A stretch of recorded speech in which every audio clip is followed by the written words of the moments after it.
How's it going, everyone? Another heavy day for markets as the Iran ceasefire continues, but I think the market's starting to wonder when we will actually see an end to the war and what will be the repercussions in that type of scenario. So let's get straight into it. First of all, coming in here with the Bitcoin spot chart, you can see today we are trading at a price of $67,168, just bouncing slightly right now from the former resistance up at 76k. A very key level there, like I mentioned in yesterday's video. That is something that I am watching closely, but we did have another round of liquidations over the last few hours since the last time I made a video, and that is of course long side liquidations, another $128 million within the last 24 hours, and you can see that is obviously in massive imbalance with the amount of shorts liquidated out of the market, 64 million. Most of that coming from BTC. And you can see that, at least over the last 30 days, as you would expect, as we observed yesterday, the skew is towards long side leverage in the market, which means if we do continue coming down, there are plenty more longs to continue liquidating. Sorry, my chart looks like an absolute mess right now, but what really matters on this is this big arrow here. Basically, what we're seeing right now is unwinding of all the longs that got in on the way up. And if you've been watching the channel for some time, please do consider subscribing if you're enjoying this type of content. I do make daily update videos, my thoughts on the market, almost every single day. And I've been long since $65,500 right down here at the bottom of the range when everybody was getting shorts. I'm still in that position right now. Give me a moment to refresh that.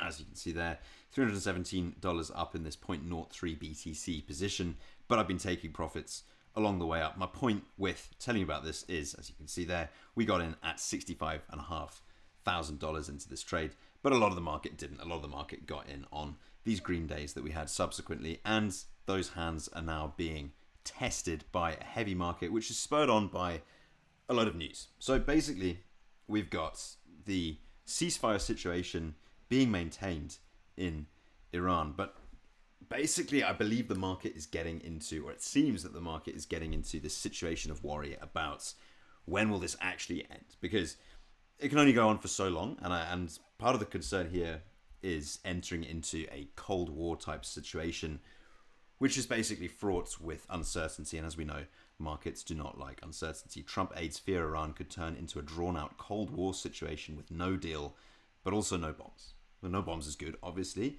but no deal and continued military presence in the region, and that continued pressure of that hanging above the head of the market is not good for the prosperity of risk assets. And this is probably why we're seeing a little bit of a cooling off in the S&P, although we've got to contextualize that. We have recently broken out of all-time highs, which I think is rather ridiculous, surprising, whatever you like. Obviously, the markets aren't in a better place now, necessarily, at least as far as Iran war news goes, than before there was an Iran war. Now we're entering the situation where, yes, we're within a ceasefire, but how long can this actually go on for? And you're seeing this sort of messy back and forth, right? There's another headline here. Trump claiming that Iran wants the US to open the Strait of Hormuz as soon as possible. US President Trump makes unverified claims in Truth Social post saying Tehran had told Washington it was in a state of collapse, and yet still the negotiations go on. Now we also know that the other side of this is oil price. We still have the continuation, of course, due to the Strait of Hormuz, of increased oil prices, which has a knock-on effect with the entire economy because it plays into inflation, right? Cost of oil goes up, the cost of production of pretty much anything you can name goes up, and that means inflation remains sticky, and it means that more restrictive monetary policies prevail, which means there's less liquidity to go into the markets if you still follow. Basically, less money to run into risk assets like stocks, and less money, even less money to run into even riskier assets like crypto. Warnings on permanent oil demand destruction begin pouring in. Massive supply shock is already cutting demand, with up to 13 million BPD supply disrupted and early demand destruction visible in Asia. Long-term demand shifts are possible as high prices push governments towards electrification, renewables, and nuclear, but near-term, the short response is mixed and messy, with some countries switching to coal and high cost rippling through industries.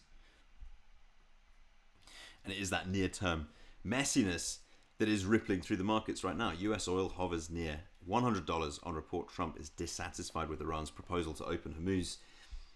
The US crude oil prices, rose more than 3% on Tuesday. I believe Brent is above $110 a barrel on reports that President Donald Trump is dissatisfied with Iran's proposal to reopen the Strait of Hormuz. And we've also seen, once again, on the disruption front, the UAE exiting OPEC, the United Arab Emirates, which is the fourth largest producer of oil in OPEC, to quit OPEC. Here we go. Pardon me. There you go. UAE 2.92 million barrels per day in 2024. Excuse me. Reading that in real time. The UAE's decision comes as the World Bank warned the war in the Middle East has caused the biggest loss of oil supply on record. So near term, oil prices up, obviously, which is what we're seeing. Long term, potentially oil demand coming down in response to that. And we've also got all kinds of other disruption, which honestly could go both ways, with the likes of the UAE leaving OPEC. The point is, it's all disruption to the markets. It is all uncertainty, and markets don't tend to like that. We've also got the situation where longs are stacked up in crypto. Specifically, we've got longs stacked up in the market, and we know that these short-term plays, which is what a leveraged long position is massively exposed to downwards pressure, because any small movement down in the market, proportionally you need a much smaller movement down in the market to create a bigger move down in the market as those positions become liquidated and forced to sell. So that's the situation right now. Not looking ideal. This is a decent place for a bounce structurally. Okay. Technically, you probably know my thoughts on that. Not something I want to rely on its own, but at least structurally, this is the sort of place where we would be potentially expecting a bounce if you were to look at this from a purely technical structural perspective. Also note that in the very short term, we do have a opposite of the scenario that I just described, i.e. people jumping in, punting leverage shorts on the last 2 down days in the market, which of course, if we come to liquidate those, we end up creating forced buying onto the market and an extension to the upside. But for the time being, I remain in my long. I'm not ready to get out of that just yet. About $300 up on that trade. And that is where we are right now, subject to change, of course. This situation could change at any moment, as we've seen time and time again. There we go. As always, thank you so much for watching. Nothing I say should be considered financial advice, but there is plenty more to come. Catch you in the next one. Bye.